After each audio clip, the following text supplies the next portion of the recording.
حرمین شریفین پہ آ رہے ہیں، مقدس مقامات پہ آ کر حملہ کرنا چاہ رہے ہیں، یا سعودی عرب کے اندر وہ گھسنے کی کوشش کر رہے ہیں، وہ تو اپنے ملک کے اندر ایک طرح سے جو خانہ جنگی ہے یا آپس کی اقتدار کی جنگ ہے جس طرح سے وہ لڑ رہے ہیں، تو یہاں ہمارے یہاں یہ کیوں پکچر پیش کی جاتی ہے کہ وہ یمن والے اٹھ کے شاید سعودی عرب پر حملہ کرنے آ رہے ہیں اس وقت؟ نہیں تو وہ کافر سمجھتے ہیں نا. یہاں جو سیکٹ ہے ہمارے بھی اور جو سعودی عرب میں بھی، وہ آپ کا خیال ہے کہ وہاں پہ جو ہوسز ہیں، وہ وہاں پہ جو دیوبند یا اہل حدیث لوگ ہیں، آپ کا خیال ہے ان کو مسلمان سمجھتے ہیں، یا یہ جو لوگ ہیں یہ کیا جو شیعہ کو مسلمان سمجھتے ہیں؟ ظاہر ہے ان کی سیکریٹیرین ایک کانفلکٹ ہے.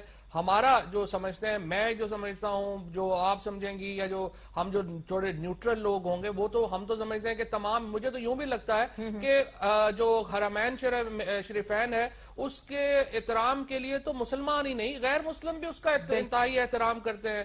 جو کعبۃ اللہ ہے اس کے تمام جو کرسچین فلسفی ہے اس میں بھی اس کا بڑا احترام ہے، جو نان مسلمز ہیں ان میں بھی ان کا بڑا احترام ہے.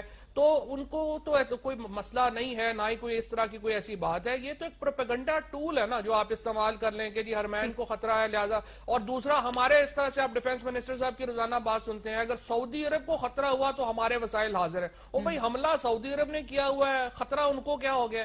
اور ظاہر ہے کہ یمن جو ہے وہ ٹرائبل ایک وار لفٹ ہے، وہاں پہ سعودی عرب کی انٹیگریٹی کو کیا ایشو ہونا ہے؟ ایک غلط پروپیگنڈے میں ہم پڑے ہوئے ہیں. اور بنیادی طور کے اوپر جو مسئلہ یہ ہے کہ اگر ہم جا کے اور اس میں حصہ لیں گے تو ہمارے ہاں ایک بہت بڑی شیعہ پاپولیشن ہے، ہم ان کو سینٹیمنٹ ہرٹ کریں گے. پاکستان کو اور ترکی کو ایک مشترکہ حکمت عملی بنانی چاہیے.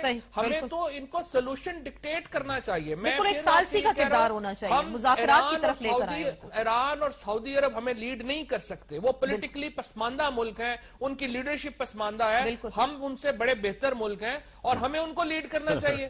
بالکل بالکل. وہاں تو اس طرح کے حقوق بھی نہیں دیے جاتے جیسے وہاں کے عوام ہیں، جس طرح سے یہ یمن کا جو تنازع ہے. علامہ صاحب، آپ سے جانا چاہوں گی، پاکستان میں مذہبی ڈویژن ہمیں اس پہ دکھائی دے رہی ہے. 6 جماعتی اتحاد بھی آ گیا، انہوں نے کہا کہ ہم سعودی عرب کے تحفظ کے لیے ہر طرح کی قربانی دیں گے. مدارس سے طلبہ حاضر ہیں وہاں پہ جانے کے لیے، لڑنے کے لیے، مرنے کے لیے. دوسری جانب دیگر سیکٹ کی اگر ہم بات کرتے ہیں، بالفرض آپ لوگوں کی بات کرتے ہیں، آپ لوگ اس کے اپوزٹ بیانات دے رہے ہیں، تو اس سے مذہبی تفریق تو ہمیں نظر آ رہی ہے کہ کون کس کا حمایتی ہے اس وقت اور کون کس کے خلاف جا رہا ہے. پہلی بات ہے کہ فواد چودھری صاحب کی بعض باتوں سے اتفاق ہے اور بعض باتوں سے کلی اختلاف ہے. یہ ماشاءاللہ کہہ رہے ہیں کہ ہم لیڈ کریں دنیا کو. پاکستان جو پہلے ٹوٹ چکا ہے اور باقی ماندہ پاکستان تباہی کی دلدل میں پھنسا ہوا ہے. تو علامہ صاحب کیوں نہیں کر سکتے؟ نفرتیں ہیں، فرقہ ہے، مسائل ہیں، مشکلات ہیں. یہ یہاں کی لیڈر پسماندہ نہیں ہے، دنیا کی پسماندہ لیڈرشپ پاکستان کی ہے. یہ ایک بات. نمبر 2، دیکھیں اس وقت سعودی عرب میں جو کہا جا رہا ہے کہ یہ خطرہ ہے حرمین شریفین کو، یہ ایسے ہی ہے کہ جنگ صفین میں کچھ لوگ قرآن سر نیزوں پر اٹھا کے لے کے آگے تھے اور قرآن کو سامنے رکھ کے تو قرآن کو انہوں نے راستہ ایک حربہ استعمال کیا تھا. حرمین شریفین کو جیسے فواد صاحب نے کہا کوئی خطرہ نہیں، وہاں حج کرتے ہیں، وہاں جا کے زیارت کرتے ہیں.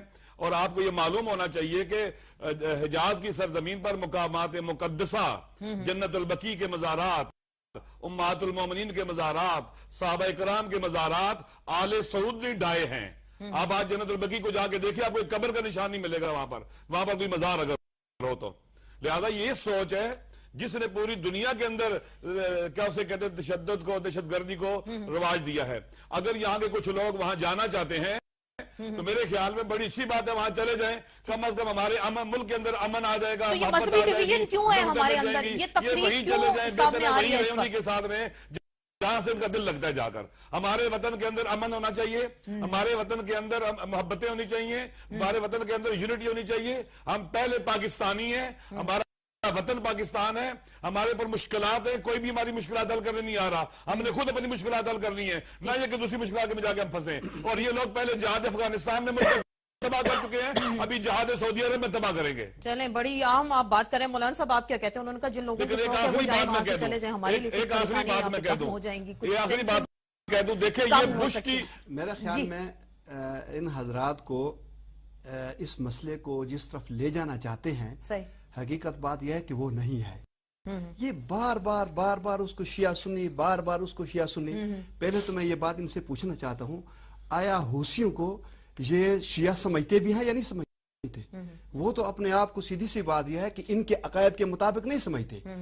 ایران کے بڑے بڑے جو رأس العقیدہ جو ہے وہ شیعہ